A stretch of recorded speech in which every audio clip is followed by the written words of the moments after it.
Good morning, children. Hope all of you are fine. So, moving further in your GK class, we have covered two sections. Now we will be moving to tribes and culture. So, in this section, today we will learn about two different dance forms. One is Ghumar and second is hula. And after these two dance forms we will be talking about a festival, very common and important festival, which is known as Navratri from India. So starting with the introduction, Ghumar is a type of dance which is performed in the states of Rajasthan and Gujarat. It used to be performed by the tribal community which were known as Bhils. Now after that, the Rajputs belonging to Kachwaha clan, they started performing Ghumar. Ghumar is generally performed on auspicious occasions like marriages, and the girl after marriage is also asked by the family of the husband to perform Ghumar. So we will learn more about Ghumar. Then second dance form is hula, which is a traditional Hawaiian dance. Hawaiian islands are there, so the Hawaiian people, they perform this dance to appease or to worship goddess Volcano, which is known as Pele. So they offer the prayers in the form of dance, and the movements are natural movements. They have the movements which are inspired from the nature, like they swing their arms like as if the wind is blowing. Then they make gestures with their hands and with their legs as if fish is swimming. So the dance steps are taken from the natural world. So it has become an internationally acclaimed form of the dance for the Hawaiian people. Now these were the two dance forms which we will be learning, and we will see what other things are involved in these two dance forms. Moving further, we will be talking about the festival, which is Navratri festival, very common festival, and all of you must be knowing that this Navratri festival, it comes twice a year. Once on the before the onset of summers, in March or April, then before the onset of winters, which is in October or November. The second one, the festival or the Navratri which comes in winters, is celebrated in a grand way. In West Bengal, it is celebrated as Durga Puja, and it culminates with a very common or well-known festival which is known as Dashera or Vijayadashmi, which is like, it is the 10th day after the Navratri festival. So let us move and learn about these three pages, two dance forms and one festival which is Navratri. So let's move.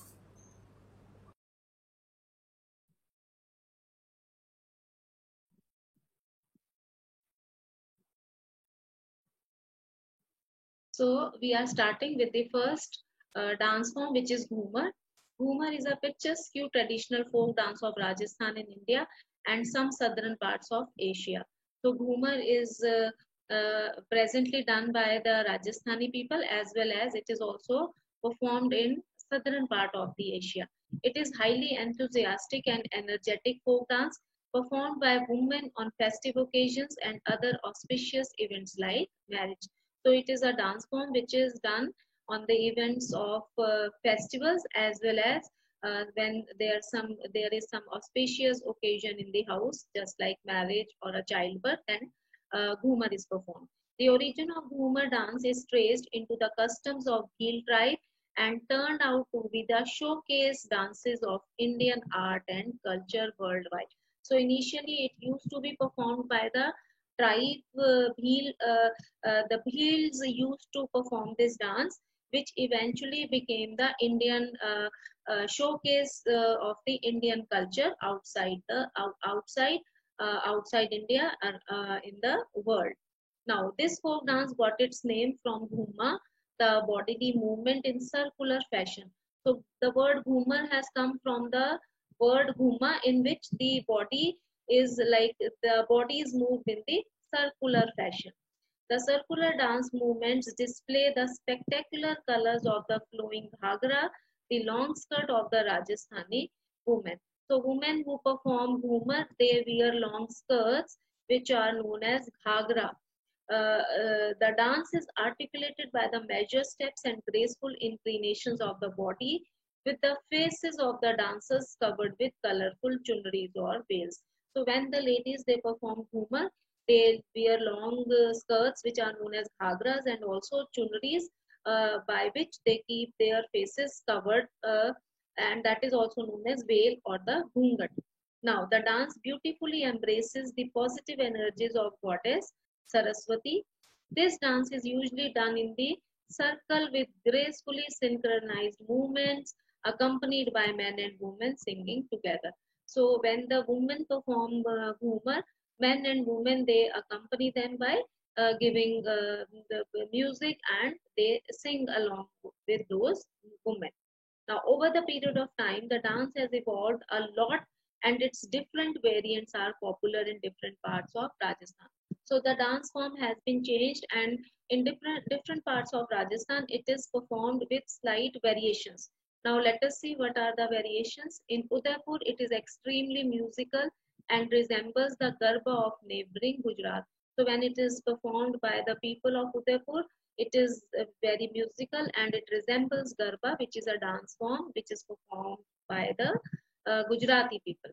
In Jodhpur, the body movements are swifter and jerky. When it is performed by the people of Jodhpur, the movements are faster and with jerks. The Ghumar of Kota Bundi is very lively and performed on very melodious and catchy musical beats. The dance has achieved international acclaim and is very popular among the Indian diaspora residing in different parts of the world. So not only in India, this dance form is very popular, and it is appreciated and performed by the Indians who are presently not staying in India. So a very popular dance form. Now we will just learn about some interesting facts.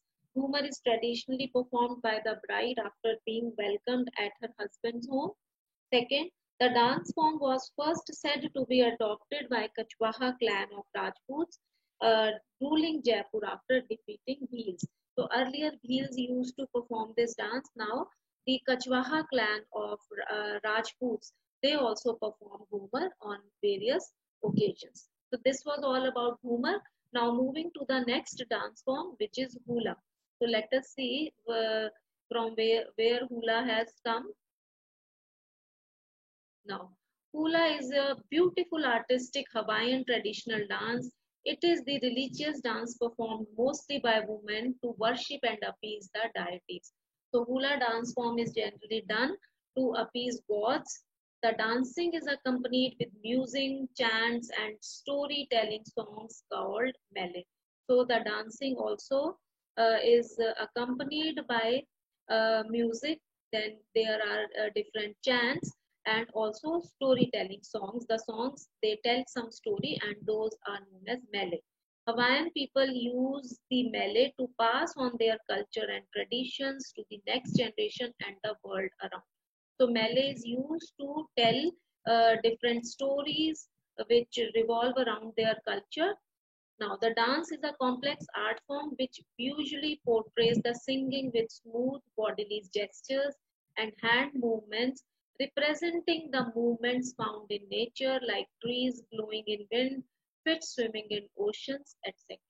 So the dance form it requires the bodily movements are very simple, and they are light movements which is like taken from the nature, जैसे like the blowing of the wind, then the swimming of the fishes in water. So the gestures, the movements are displayed by using different hand movements. Now, a number of musical instruments and implements glorify hula and make it one of the most popular dance form of Asia. The number of musical instruments are used in this dance form, and it has become one of the most popular dance forms performed in Asia. Hula dance dates back to the 3rd century AD The origin of Hula is described variously by different legends revolving around the volcano goddess Pele. So it is said that different times people have different legends or different stories going around regarding the starting of the hula, but it all these stories they revolve around the volcano goddess which is Pele. So to worship Pele, this used to be the dancing used to be performed. Hula is often performed at prayers being offered to the goddess. So when they used to pray to goddess Pele, which is a volcano goddess, they used to perform hula to appease or to make her happy. It is also performed for amusement purposes on family feasts and ceremonies. For prayers also, and for different festivals and for ceremonies, it is performed also. The ancient costumes of hula dancers were simple, with men wearing loincloth and women wearing short palm leaf skirts with flowers. So initially the dress was simple. Men used to wear a loincloth just to cover their body, and the women used to wear skirts which were made of palm leaves with flowers. Now the instruments were used also very simple and traditional, like shar skin drums, bamboo rattles, split bamboo sticks, and also rocks pounding together. So initially, in ancient times, very simple instrument used to be accompanying the dancers. However, with the influence of Western cultures, the costume now consists of long skirts, tops, and flowers laced on the head, arms, and legs, and modern instruments like guitar and double bass are used. Now, with the changing times, the dress has also been changed. Now, the flower garlands are worn. Then they have flowerets. Women wear flowerets on their heads and feet. And similarly, the musical instruments like guitar and double bass have also been introduced to these dance forms. Now, today, the enchanting art form of hula has become the worldwide symbol of Hawaiian culture. So, throughout the world, it has become the main symbol of Hawaiian culture. So, this was all about the dance forms. The two dance forms which we talked are Humar as well as Hula. Now, we will move to the festival which is celebrated in India, which is known as the Navratri festival. So let us see what is there, know more about the festival. Now talking about the Navratri festival. So as you know, this festival, Navratri festivals, is celebrated twice, on the onset of summers and also on the onset of winters.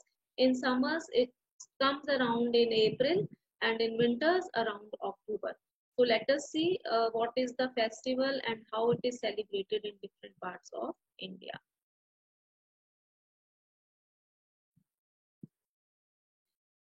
So Navratri is one of the most sacred Hindu festivals celebrated twice a year, once in the beginning of summers and again at the onset of winter, but later is more famous. Later is more famous, matlab the Navratri festival which is celebrated during winters is more famous than the Navratri festival which is celebrated in summers.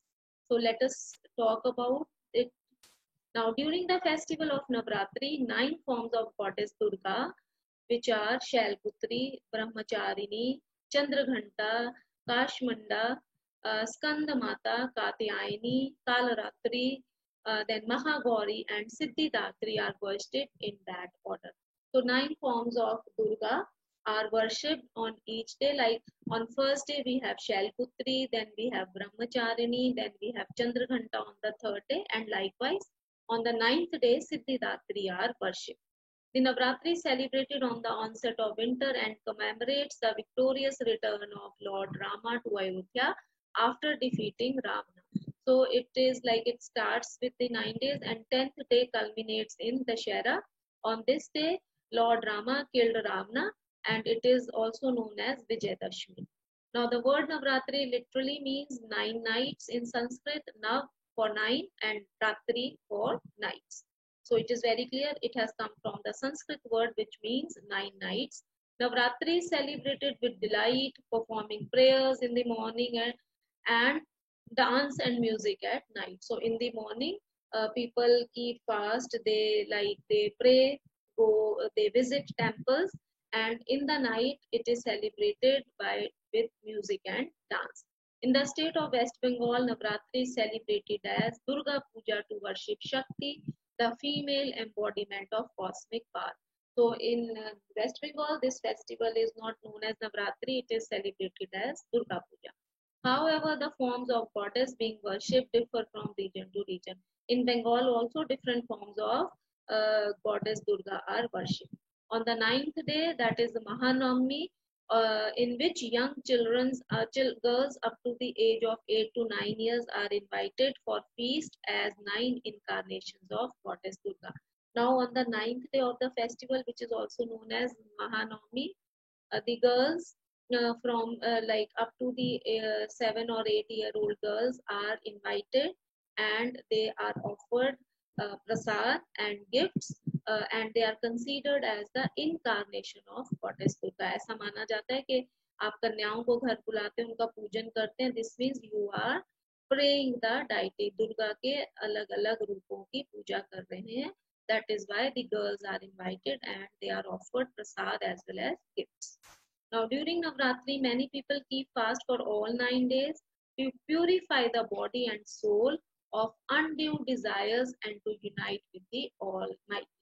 So, some people keep fast for all the 9 days just to unite with the Almighty.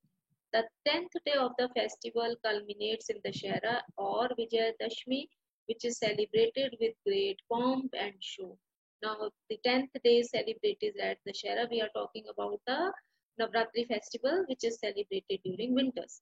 Now, in the Shera, the effigies of Ravana, Meghnad, and Kumbhakaran are burnt to signify doing away with the evils within us and with those prevailing in the society. So, on the Shera, the effigies of Ravana, Meghnad, and Kumbhakaran are burnt. It symbolizes the festival. The Shera itself symbolizes the victory of good over evil. So the effigies of Ravana, Meghnad, and Kumbhakaran are burned.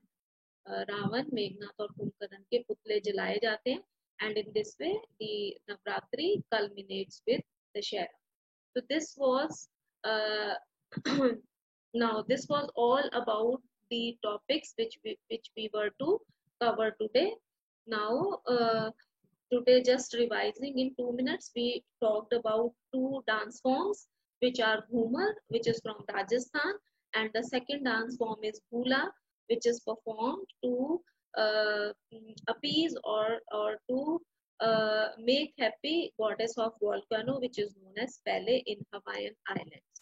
So these are the two dance forms, and we also learned about one festival, which is Navratri. The festival comes twice in a year and it is celebrated almost in every part of India. But in West Bengal, this festival is also known as Durga Puja, or mainly known as Durga Puja. But in North India and other states, it is the Navratri festival. So this was all for today. Please do the question answers of these 3 chapters in your notebooks. Read the contents to understand it better. Do exercises and just revise the earlier things or the topics which we have already covered. So this was all. Thank you so much. Now we'll see you in the next